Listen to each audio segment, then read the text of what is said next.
बिस्मिल्लाहिर्रहमानिर्रहीम अस्सलाम वालेकुम। This is me Aamir Nazir. Welcome to my YouTube channel. ADC part 1 के एग्ज़ाम्स ख़त्म हो चुके हैं और एडीसी पार्ट 1 के स्टूडेंट्स अब पार्ट 2 में क्या करें, किस तरह से प्रिपरेशन करें, कब से स्टडीज़ स्टार्ट करें और इसके साथ साथ किन किन चीज़ों को, किन किन स्टेप्स को फॉलो करें ताकि उनके पार्ट 2 में बहुत अच्छा रिजल्ट आए और ओवरऑल उनकी परसेंटेज भी अच्छी हो और जॉब्स भी मिलने के चांसेस मैक्सिमम हो। अच्छी जॉब, जाहिर सी बात है, जब आप एडीसी कर लेंगे तो, या हो सकता है एडीसी पार्ट 1 के बाद भी बहुत सारे स्टूडेंट्स ऐसे होंगे जो कि चाहते हैं कि कहीं पे जॉब स्टार्ट कर दे पार्ट टाइम में। दो तरह के स्टूडेंट्स हैं, दोनों तरह के स्टूडेंट्स के हवाले से मैं आज बात करूंगा। एक वो स्टूडेंट है जो कि एडीसी पार्ट 2 कर चुका है, वो पार्ट 2 करेगा, उसके बाद वो कहीं जॉब के लिए अप्लाई करेगा, यानी अभी वो पार्ट 2 तक कोई जॉब नहीं करना चाह रहा। दूसरे स्टूडेंट्स वो हैं जो कि या ऑलरेडी जॉब कर रहे हैं या वो जॉब स्टार्ट करना चाहते हैं पार्ट 2 के साथ साथ। तो इन दोनों तरह के स्टूडेंट्स की प्रॉब्लम्स को हम एड्रेस करेंगे और मैं इंपॉर्टेंट टिप्स बताऊंगा आपको जो कि दोनों तरह के स्टूडेंट्स को फॉलो करनी चाहिए। तो अगर आप इस चैनल पर नए हैं और अभी तक आपने हमारे चैनल को सब्सक्राइब नहीं किया है, सब्सक्राइब कर लें, बेल आइकन को भी प्रेस कर दें ताकि आपको हमारे आने वाली तमाम वीडियोस का नोटिफिकेशन मिल सके। सबसे पहले हम उन स्टूडेंट्स की बात करेंगे जो कि जस्ट स्टडी कर रहे हैं, कहीं जॉब नहीं कर रहे और शायद उनका माइंड भी इस वक्त नहीं है कि जब तक मेरा एडीसी कंप्लीट ना हो जाए तो तब तक मुझे जॉब नहीं करनी है, मैं बस अपनी स्टडी करना चाहता हूँ। बहुत सारी फीमेल स्टूडेंट्स भी ऐसी हैं जो कि जॉब नहीं कर रही किसी भी वजह से, या उनको परमिशन नहीं, या वो जॉब फिलहाल नहीं करना चाहती। तो दोनों तरह के जो स्टूडेंट्स हैं वो उसमें, मतलब वो लोग जो फीमेल स्टूडेंट्स हैं वो भी, और जो कि मेल स्टूडेंट्स हैं और जॉब नहीं कर रहे या नहीं करना चाह रहे, तो उनको हम उनके प्रॉब्लम्स को एड्रेस करेंगे। सबसे पहले एक चीज़ मैं आप लोगों को बता दूं कि कुछ लोग सब जो 90% स्टूडेंट्स होते हैं ना, वो अपनी स्टडीज़ तब स्टार्ट करते हैं जब उनका एडीसी पार्ट 1 का रिजल्ट आ जाता है। एडीसी पार्ट 1 का रिजल्ट कब आएगा? कम से कम 3 से 4 महीने के बाद आएगा। यानी अभी आपने दिसंबर में एग्जाम दिए, जनवरी में, तो तकरीबन आप समझ लें कि मई या जून तक आपका रिजल्ट आएगा, उससे पहले आपका रिजल्ट नहीं आएगा। तो बहुत सारे स्टूडेंट्स क्या मिस्टेक करते हैं कि वो एडीसी पार्ट 2 की स्टडीज तब स्टार्ट करते हैं जब पार्ट 1 का रिजल्ट आ जाता है और उसमें किसी का पेपर रुक जाता है, कोई क्लियर हो जाता है, लेकिन स्टडीज नॉर्मली वो लोग स्टार्ट करते हैं आफ्टर रिजल्ट। एक चीज़ मैं आपको बता दूं, एडीसी पार्ट 2 के जो सब्जेक्ट्स हैं वो पार्ट 1 से ज़्यादा मुश्किल है, क्योंकि एडीसी पार्ट 1 में के जो सब्जेक्ट्स थे मोस्टली आई कॉम में भी आपने बहुत सारी चीज़ें पढ़ी हुई थी और इतनी ज़्यादा कॉम्प्लिकेटेड नहीं थी। रिपीटेटिव चीज़ें बहुत सारी थी, अकाउंटिंग, स्टेटिस्टिक्स, इकोनॉमिक्स, आईटीबी वगैरह में। लेकिन एडीसी पार्ट 2 के जो 8 सब्जेक्ट्स हैं वो सारे के सारे बिल्कुल फ्रेश सब्जेक्ट्स हैं। कोई भी सब्जेक्ट ऐसा नहीं जो आपने पहले कभी पढ़ा होगा। दूसरी बात यह है कि एडीसी पार्ट 2 में टेक्निकल सब्जेक्ट्स ज़्यादा हैं, ऐसे सब्जेक्ट्स जो आप सेल्फ स्टडी से बहुत कम कवर कर पाते हैं, ज़्यादा आपको उसकी क्लासेस लेनी पड़ती हैं। तो मैं आपको ये एडवाइस करूंगा कि आप अपनी स्टडीज़ 1 मंथ के बाद लाजमी शुरू कर दें। अभी जनवरी में एग्जाम्स खत्म हुए तो आप फरवरी से स्टार्ट कर लें, या मार्च से तो आपने लाजमी स्टार्ट करना ही करना है। कुछ भी करें, भले आप सेल्फ स्टडी करें, घर में बैठ के आप पढ़ें, आप भले कई क्लासेस नहीं ले रहे, कोई मसला नहीं, लेकिन स्टडी आपने लाजमी स्टार्ट करनी। इसकी वजह यह है, जब आपका एडीसी पार्ट 1 का रिजल्ट आएगा और अगर अल्लाह ना करे आपके पेपर्स रह जाते तो आपने उनको भी टाइम देना है। तब तक आप इतना कवर कर चुके होंगे कि आप थोड़ा सा रिलैक्स फील करेंगे कि हाँ, ये पार्ट 2 के सब्जेक्ट्स है तो इनमें मैंने इतना कवर कर लिया है, तो मैं टाइम को इजीली मैनेज कर सकता हूँ एडीसी पार्ट 1 के सब्जेक्ट्स जो रह गए उनको देने के लिए भी। और अगर आप क्लियर हो गए तो और भी अच्छी बात है, फिर तो आप और ज़्यादा आप मोटिवेशन फील करेंगे कि सिर्फ मुझे पार्ट 2 के इन 8 सब्जेक्ट्स की ही प्रिपरेशन करनी है। अब दूसरी बात ये कि आपके पेपर्स कब होंगे? पेपर्स आपके होंगे दिसंबर में, दिसंबर 2024 से पहले आपके पेपर नहीं होंगे। तो आप अपना माइंड सेट बना लें कि मुझे 8 या 9 महीने स्टडी करनी है, तो मैं अपना टाइम टेबल कैसे मैनेज करूं। अकाउंटिंग, आपकी कॉस्ट अकाउंटिंग और एडवांस अकाउंटिंग होती है, इनके बहुत ज़्यादा सब टॉपिक्स हैं इसमें, तो आप इसको शुरू से लेके चलें। अगर आपको लगता है कि आप कुछ सब्जेक्ट्स बाद में स्टार्ट करेंगे, कुछ अभी स्टार्ट करना चाह रहे हैं, तो मैं आपको सजेस्ट करूँगा कि advance accounting, cost accounting, business law, ठीक है ना, और बिजनेस कम्युनिकेशन, ये 4 सब्जेक्ट ऐसे हैं जो बहुत ज़्यादा टेक्निकल सब्जेक्ट्स हैं। इनको आप शुरू से स्टार्ट कर लें। बाकी जो सब्जेक्ट्स हैं थोड़ा सा रिलैक्सेशन आपको वहाँ मिलेगा, नज़र आएगा कि थोड़ा सा इजी लग रहा है मुझे, तो वो आप चले कुछ टाइम के बाद भी स्टार्ट कर सकते हैं, लेकिन इन सब्जेक्ट्स को आपने लाजमी स्टार्ट करना है। अगर आप जॉब नहीं कर रहे तो ये आपके लिए एक बहुत ही गोल्डन ये टाइम पीरियड है, अभी का जो 3 4 5 महीने का टाइम है। आप अपनी स्किल्स को इम्प्रूव करें। आप दो तरह की स्किल्स होती हैं, एक आपकी प्रोफेशनल स्किल्स होती हैं, ठीक है, जैसे कंप्यूटर लर्निंग हो गई, इंग्लिश लैंग्वेज हो गई। एक आपकी सॉफ्ट स्किल्स होती है, सॉफ्ट स्किल्स का मतलब आपकी पर्सनैलिटी स्किल्स, आपकी कम्युनिकेशन हो गई, ठीक है ना, आपकी इंटरनल, आपकी पर्सनैलिटी में जो स्किल्स है ना उनको इम्प्रूव करें। जो सबसे इंपॉर्टेंट स्किल्स होती है वो कम्युनिकेशन स्किल्स होती हैं, तो इसको लाजमी आप इम्प्रूव करें कि how to communicate with others, how to face the public, how to face the interviewer. इसके लिए मैं आपको सजेस्ट करूंगा कि आप इंटरव्यूज़ दें। आप भले जॉब नहीं करना चाह रहे, जॉब इंटरव्यूज़ देने से क्या होता है कि आपको में कॉन्फिडेंस आता है, आपको आइडिया होता है, the questions, the common questions which you will face in the interview. So after your ADC you will be able to to give more impressive interview in any organization. तो अपनी communication skills को, speaking, listening को बहुत ज़्यादा आप improve करें, इस पर काम करें। उसका सबसे बेस्ट वे मैंने आपको यही बताया कि आप इंटरव्यूज़ दें। संडे के न्यूज़पेपर में इतनी सारी जॉब्स आती हैं, अप्लाई करें। आप जॉब नहीं भी करनी है, आप जस्ट इंटरव्यू देकर आ जाएं। उनको ये प्रिटेंड करें कि मैं जॉब करना चाह रहा हूँ या करना चाह रही हूँ, और जब कॉल आ जाए आपने नहीं जाना तो आप मना कर दें कि I am not interested any more. और अपने कंप्यूटर स्किल्स के लिए यूट्यूब पे there are thousands of lectures available.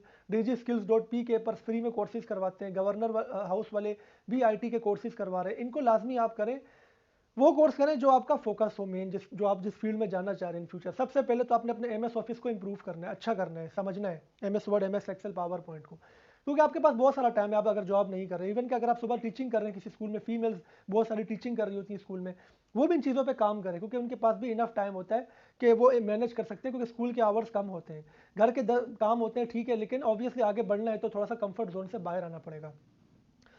तो इन चीज़ों को आपने फॉलो करना है, यानी सेल्फ स्टडी करनी है आपने। पेपर्स के 1 या 2 महीने के बाद आपने लाजमी स्टार्ट करनी है सेल्फ स्टडी, या कहीं से क्लासेस लें, वो आपकी मर्जी है। स्टडी आपने लाजमी स्टार्ट करनी है। अपनी professional skills and soft skills पे काम करना है आपने। चाहे आप पेड करें या आप फ्री में यूट्यूब के थ्रू करें, वो आपकी मर्जी है। सर्टिफिकेशन रिक्वायर्ड नहीं होती है प्रोफेशनल स्किल्स के लिए, बल्कि आपको वो चीज़ आनी चाहिए। एकेडमिक्स में तो आपको डिग्रीज वगैरह चाहिए होती है ना, तो लेकिन इसमें इसकी ज़रूरत नहीं है। ADC पार्ट 2 का सिलेबस भी मैंने इसकी वीडियो डाल चुका था, बहुत टाइम पहले डाली थी। उसी का लिंक दोबारा से मैंने शेयर किया इसी वीडियो की डिस्क्रिप्शन में।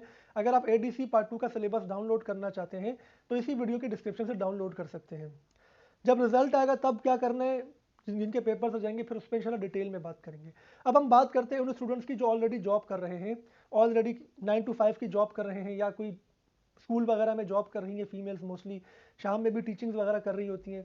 तो उनको किस तरीके से मैनेज करना है, उनको भी मैं यही सजेशन दूंगा कि अगर वो जॉब कर रहे हैं तो 1 महीने या 2 महीने तक तो रिलैक्स हो जाएं बिल्कुल, मतलब स्टडीज़ वाले स्टार्ट ना करें। लेकिन आपने कम से कम 1 घंटा निकालना है अपना। अगर आपकी 9 to 5 जॉब है, आप 6 बजे तक घर आ जाते हैं, तो आप कोई ऐसा 1 घंटा देख लें जिसमें आप बिल्कुल फ्री होते हैं, जिसमें आपको कोई काम नहीं होता, ठीक है ना। जैसे मतलब वो ऐसा ये मतलब इसका नहीं है कि आप अगर आप कहते हैं कि मैं तो बहुत बिजी हूँ शाम में भी और मोबाइल भी यूज़ करना होता है, तो वो तो आपका वो तो एसेंशियल वर्क नहीं है ना आपका, नहीं, जो आपके काम है मतलब ना, उसके अलावा, ठीक है ना, जो फ्री टाइम होता है, अगर हम मोबाइल यूज़ कर रहे हैं, गेम्स खेल रहे हैं या सोशल मीडिया यूज़ करें, वो हमारा फ्री टाइम ही होता है। उसको थोड़ा सा कॉम्प्रोमाइज़ करके अपनी स्टडीज़ स्टार्ट करें। ADC के सिलेबस जब आप देखेंगे जो मैंने अपलोड किया हुआ है, तो उसमें से जो आपको सबसे इजी लग रहा होगा ना कि यार ये मैनेजमेंट का मुझे इजी लग रहा है, मैं सेल्फ स्टडी से कर सकता हूँ या कर सकती हूँ, आप भले वो स्टार्ट कर लें। ये ज़रूरी तो नहीं कि आप अकाउंटिंग ही स्टार्ट करें। जो सब्जेक्ट भी आपको ईजीएस्ट लग रहा है आप उस पर काम करना शुरू कर दें। ये टिप्स मैं इसलिए दे रहा हूँ, अगर आप चाहते हैं आपकी कोई सप्लीमेंट्री ना आए, मतलब कोई पेपर आपका ना रुके, या जो पेपर में पास हुए हो अच्छे नंबर से मुझे पास होना है, तो सेल्फ स्टडी आपने तो करनी ही करनी है। जो चीज़ें आपने पार्ट 1 में सीखी है उसको आप हमेशा अपनी जॉब्स में अप्लाई करें। फॉर एग्जांपल आप अकाउंट्स डिवीजन में काम करते हैं, तो जो अकाउंटिंग के टॉपिक्स आपने सीखे हैं पार्ट 1 में, आप उसको कंपेयर करें आप अपने वर्क के साथ। अगर आपको कहीं ना कहीं उसकी झलक ज़रूर नज़र आएगी। और अगर आपके जो कोलीग्स हैं उनके काम में भी देखें, अगर उनमें आपको कुछ चीज़ें ऐसी नज़र आती हैं जो आपकी स्टडी में आपने पढ़ी थी या पढ़ रहे हैं, उनसे डिस्कस करें, उनसे सीखें, क्योंकि professional knowledge matters a lot in your professional career, ठीक है ना। उस पर आपने लाजमी काम करना है। जो लोग जॉब करते हैं और स्टडी करते हैं उनमें एहसास ज़िम्मेदारी ज़्यादा होता है एज़ कम्पेयर टू दूसरे जो जॉब नहीं करते, क्योंकि वो अपनी फीसिस खुद पे कर रहे होते हैं और वो टाइम एफिशिएंट होते हैं, क्योंकि वो जॉब के साथ साथ क्योंकि स्टडी को भी टाइम उनको वो निकाल रहे होते हैं, तो वो ज़्यादा ईजिली मैनेज कर सकते हैं, क्योंकि वो ज़्यादा हार्ड वर्किंग कर रहे हैं। तो हार्ड वर्किंग के साथ साथ आपने स्मार्ट वर्किंग भी करनी है कि सेल्फ स्टडी लाजमी करनी है। अब आपके पास इतना टाइम तो है नहीं कि आप प्रोफेशनल क्वालिफिकेशंस को भी इंप्रूव करें। जैसे मैंने एक शुरू में आप टिप दी कि आप अपनी इंग्लिश लैंग्वेज की क्लासेस लें, आप अपने कंप्यूटर की क्लासेस लें। उनके लिए मैं ये सजेस्ट करूँगा, अगर वो अपने ऑफिस में भी कोई जैसे गैदरिंग में डिस्कशन शुरू कर देना चीज़ों के बारे में, जो न्यू इनोवेशंस हैं या जो आपकी स्टडी रिलेवेंट चीज़ें, आप अपनी उस फील्ड के बंदे के साथ जो उसको पढ़ चुका है ना, आपका मैनेजर है या आपका कोऑर्डिनेटर है या आपका कॉलीग है, तब भी चीज़ें आपको बहुत सारी सीखने को मिलती हैं। बाकी यूट्यूब तो है ही है जिस पे आप हर तरह की चीज़ें सर्च कर सकते हैं। तो जो जॉब करने वाले बंदे हैं उनको तो ज़्यादा वो मेरे हिसाब से उनमें टाइम मैनेजमेंट और सीखने की जो उनकी काबिलियत होती है वो ज़्यादा होती है, क्योंकि वो रनिंग में होते हैं, काम वो कर रहे हैं, मतलब ना जॉब कर रहे हैं। जॉब में भी लर्निंग करनी पड़ती है ना काम को करने से पहले, तो उनका माइंड ज़्यादा एक्टिव होता है, वो ज़्यादा थके हुए होते हैं, लेकिन उनकी जो माइंड की जो उनकी एफिशिएंसी, लर्निंग एफिशिएंसी है, वो बढ़ जाती है as compare to those students जो कि बिल्कुल सिर्फ पढ़ते ही हैं और वो कोई एक्स्ट्रा एक्टिविटी नहीं कर रहे होते, कोई जॉब नहीं कर रहे, कोई मतलब कोई असाइनमेंट्स नहीं कर रहे किसी भी तरह की। तो इन चीज़ों को आप लोगों ने फोकस करना है। एडीसी करने के बाद क्या होगा, जब आप एडीसी पार्ट 2 के एग्जाम्स दे देंगे तो आपको 14 ईयर्स ऑफ एजुकेशन आपकी हो जाएगी, आपको उसकी सर्टिफिकेशन मिल जाएगी, डिग्री मिल जाएगी। लेकिन कंप्लीट ग्रेजुएशन के लिए आपको मजीद 2 साल का बीबीए करना पड़ेगा, थर्ड ईयर में एडमिशन लेना पड़ेगा या बीएस करना पड़ेगा। तब आपकी 16 ईयर्स ऑफ एजुकेशन होगी, तब आप मास्टर्स करने के लिए एलिजिबल होंगे, because masters 18 years of education होती है, जो आफ्टर 16 ईयर्स ऑफ एजुकेशन आपको अलाउ होता है कि आप उसमें एडमिशन लें। और ये बेहतर भी है क्योंकि पूरी दुनिया में 18 ईयर्स ऑफ एजुकेशन मास्टर्स होता है, तो 16 ईयर्स ऑफ एजुकेशन मास्टर्स अब नहीं होता पाकिस्तान में। तो बहुत सारे लोगों को ये कन्फ्यूजन होती है कि एडीसी पार्ट 2 के बाद क्या करेंगे, उसमें भी अलग से वीडियो बनेंगे। जस्ट आपको एक ब्रीफली बता रहा हूँ कि एडीसी पार्ट 2 करने के बाद आपको 2 साल का उन लोगों को करना पड़ेगा ग्रेजुएशन जो मास्टर्स करना चाहते हैं, या जो कंप्लीट ग्रेजुएशन किसी अगर जॉब की रिक्वायरमेंट है ना, तो वहाँ पर अप्लाई करना चाहते हैं। तो ये उम्मीद है आपको ये वीडियो पसंद आई होगी और चीज़ें काफ़ी क्लियर हो गई होंगी कि हमें पेपर्स के बाद क्या करना है। मतलब जो लोग जॉब नहीं कर रहे उनको अपनी स्किल्स इंप्रूव करनी है, इंटरव्यूज़ के लिए टाइम निकालना है, इंटरव्यूज़ देना है ताकि स्किल्स इंप्रूव हों, और कंप्यूटर और इंग्लिश लैंग्वेज पे काम करना है, और सेल्फ स्टडी भी करनी है।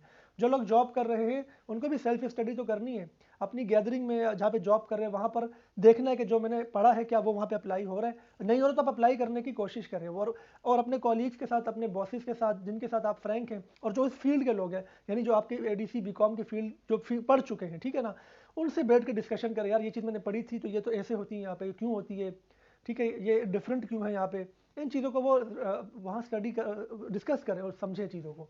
तो इंशाल्लाह आपको बहुत बेनिफिट होगा, बहुत फ़ायदा होगा।